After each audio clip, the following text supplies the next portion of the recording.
नमस्कार दोस्तों, गुरुज आश्रम के इस नए प्लेटफॉर्म पर आप सभी का मैं श्रवण चावड़ा हार्दिक स्वागत करता हूं और मेरी टीम की तरफ से जो कि अत्यंत मेहनत के साथ आप लोगों के लिए लगी हुई है, उन सभी की तरफ से मैं आप सभी लोगों का हार्दिक स्वागत करता हूं।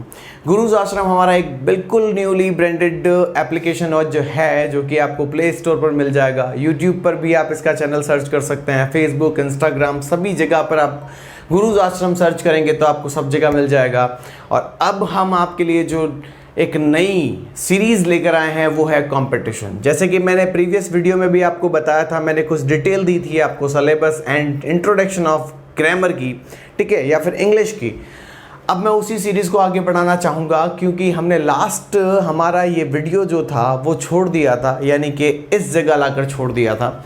सेंटेंस में स्ट्रक्चर के द्वारा हमने एक सेंटेंस का निर्माण किया था। स्ट्रक्चर इज़, हमें सबसे पहले सब्जेक्ट लगाना होता है, उसके बाद हेल्पिंग वर्ब, उसके बाद मेन वर्ब, उसके बाद ऑब्जेक्ट। दोस्तों अब यहाँ से मैं जो कहानी स्टार्ट करने जा रहा हूँ वो कहानी आपको आपके एक नए ही इंग्लिश के पहलू को खोलती हुई सी दिखेगी।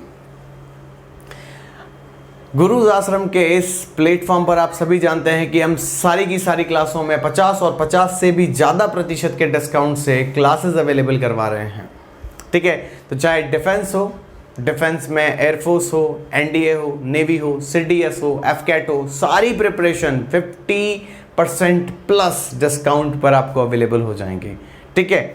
और दूसरी जैसे कि एसएससी हो गया, बैंक हो गया, स्टेट लेवल के एग्जाम्स हो गए, ठीक है। इसमें ग्रेड्स आ जाती हैं जैसे first grade, second grade, third grade. Teachers के, लेक्चरर की जो पोस्ट होती हैं उसमें भी आपको भारी छूट मिलने वाली है। पटवार हो गया, कांस्टेबल हो गया, इन सब की तैयारी हम यहाँ पर करवाने वाले हैं।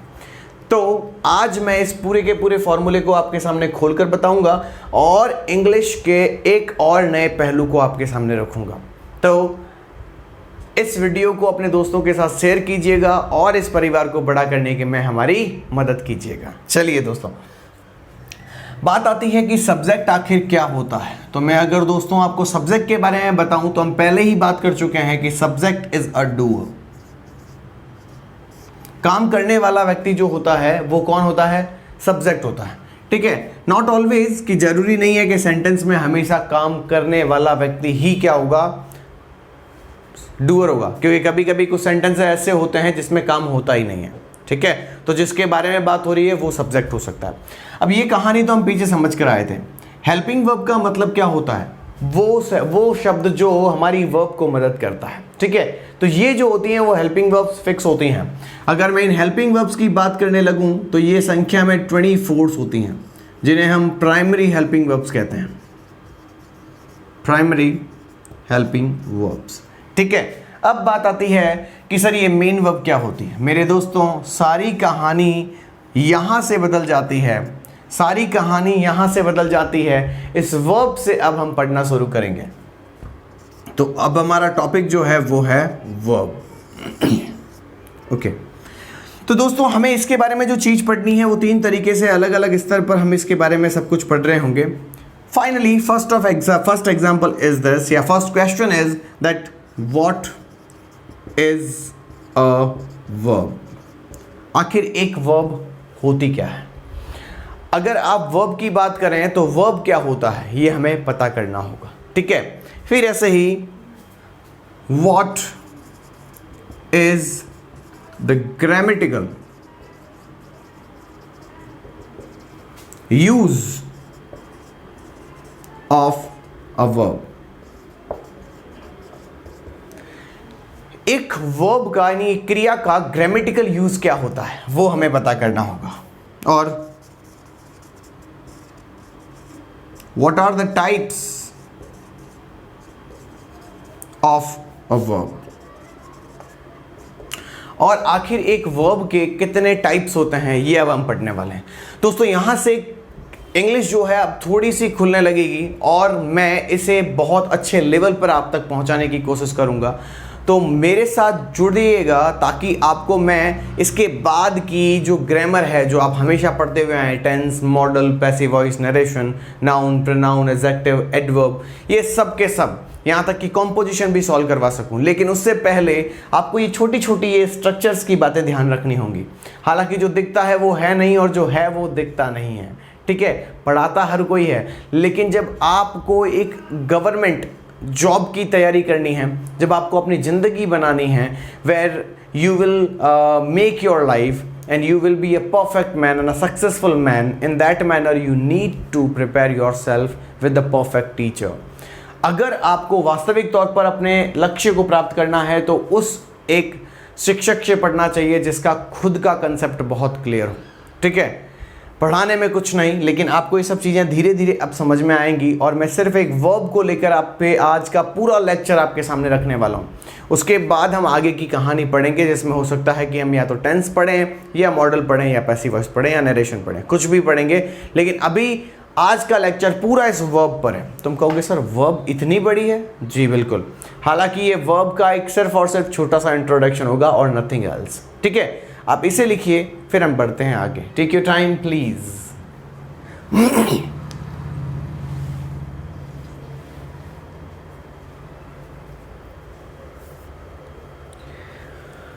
राहुल, हिमानी, मुकुंद, अरविंद, सुरेश, यादव लाल, ये कैसा नाम है यार? MKB short name, Shivani, Rituraj, Kishan, Suman, good morning, very good morning all of you. सभी का दिल से स्वागत है गुरुज आश्रम के इस प्लेटफॉर्म पर। बहुत बहुत स्वागत है आपका। चलिए दोस्तों, इसे फटाफट से लिख लीजिए, ठीक है।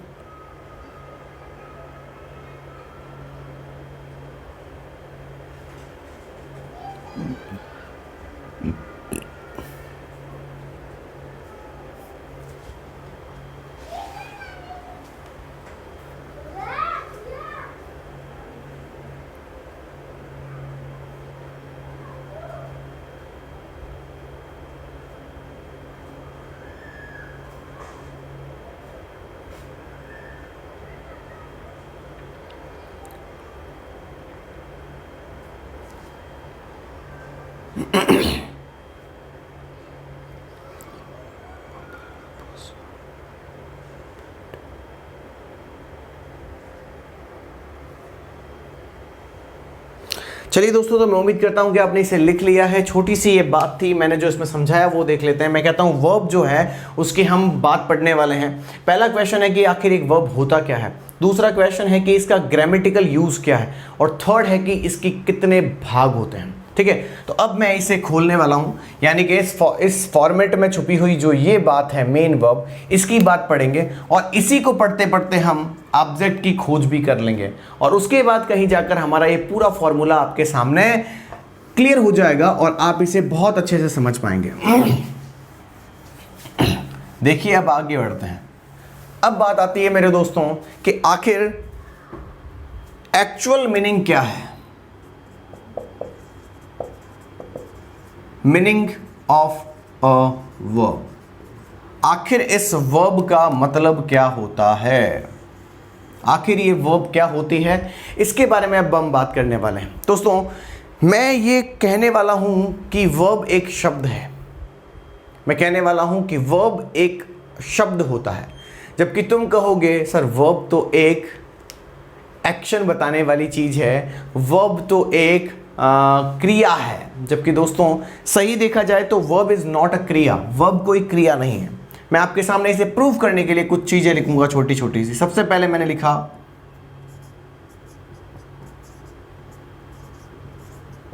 वर्बल। देखो भाई, सीधी सीधी बात है, कंपटीशन लेवल पर हो तो दिमाग बढ़ाना पड़ेगा, सोचने और समझने की स्थिति बढ़ानी होगी। अब आप 9th 10th 11th और 12th नहीं पढ़ रहे हैं यहाँ पर। अब आप ये नहीं है कि राम खाना खाता है और सीता गाना गाती है वाले सेंटेंस चलेंगे और हम पढ़ लेंगे और काम हो जाएगा। किसी से पूछकर फिल इन द ब्लैंक कर देंगे और हमारा काम हो जाएगा।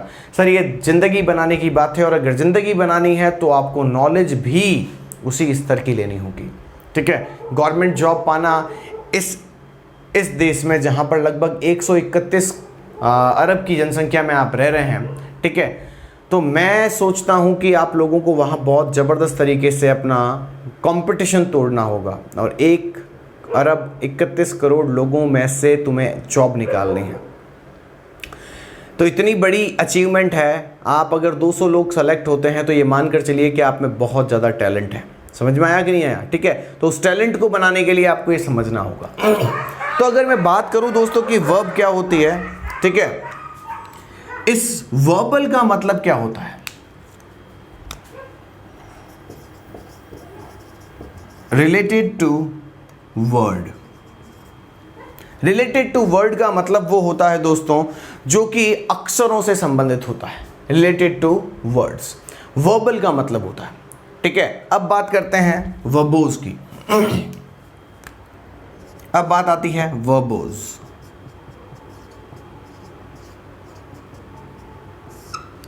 वर्बोज का मतलब क्या होता है? वर्बोज का मतलब भी वर्ड होता है, लेकिन इसका मतलब होता है एक्स्ट्रा वर्ड्स। एक्स्ट्रा वर्ड्स का मतलब क्या होता है? जितने की जरूरत नहीं है उससे ज्यादा शब्दों का प्रयोग करना। ठीक है, तो उससे ज्यादा शब्दों का प्रयोग करने का मतलब होता है वर्बोज। इसका मतलब है too much Verde. Too much Verde का मतलब क्या होता है?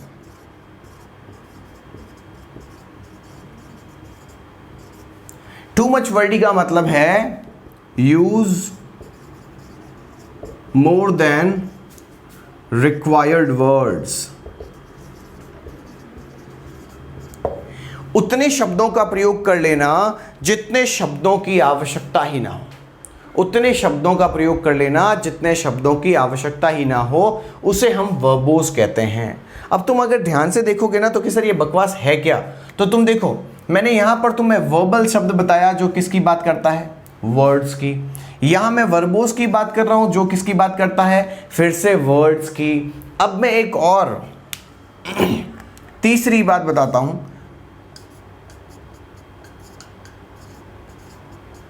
Verbatim.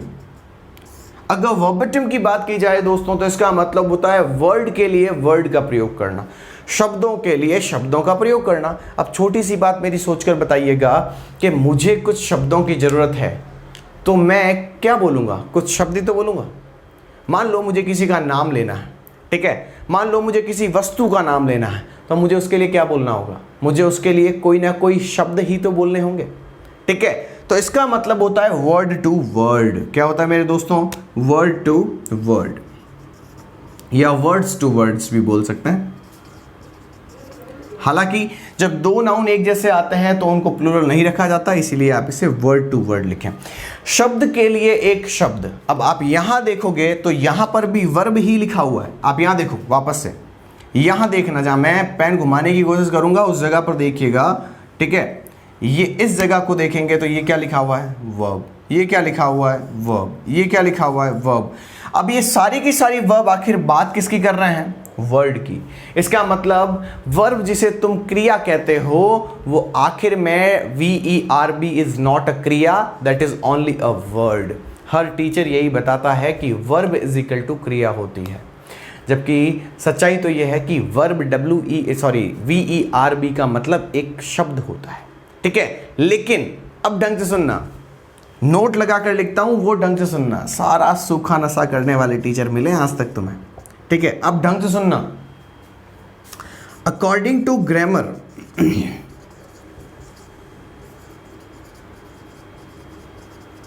According to grammar, according to the grammar करते हैं। According to the grammar, verb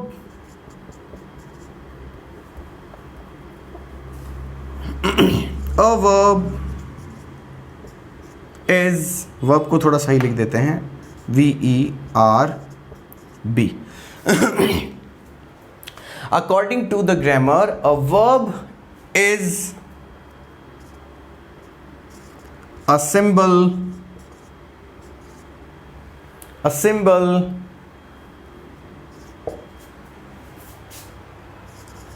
of showing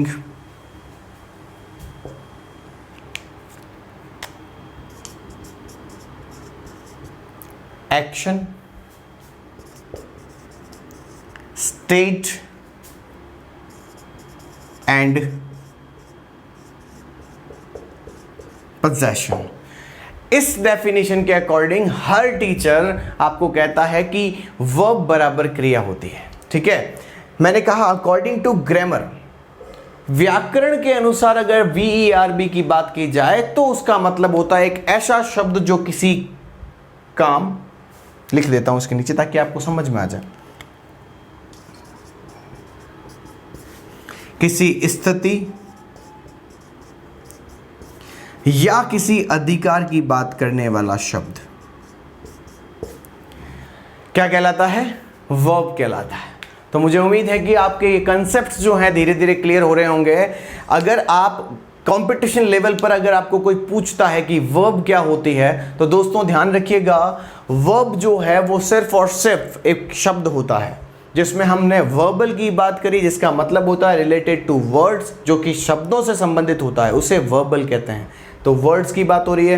verbals की बात करें तो टू मच वर्डी, एक ऐसा शब्द जो बहुत ज़्यादा ही शब्दों का प्रयोग कर लेता हो, use more than required words, उतने शब्दों का प्रयोग कर लेना जिसकी हमें ज़रूरत ही नहीं है। ठीक है, आगे आता है वर्बेटम, जिसका मतलब होता है वर्ड टू वर्ड, शब्द के लिए दूसरा शब्द।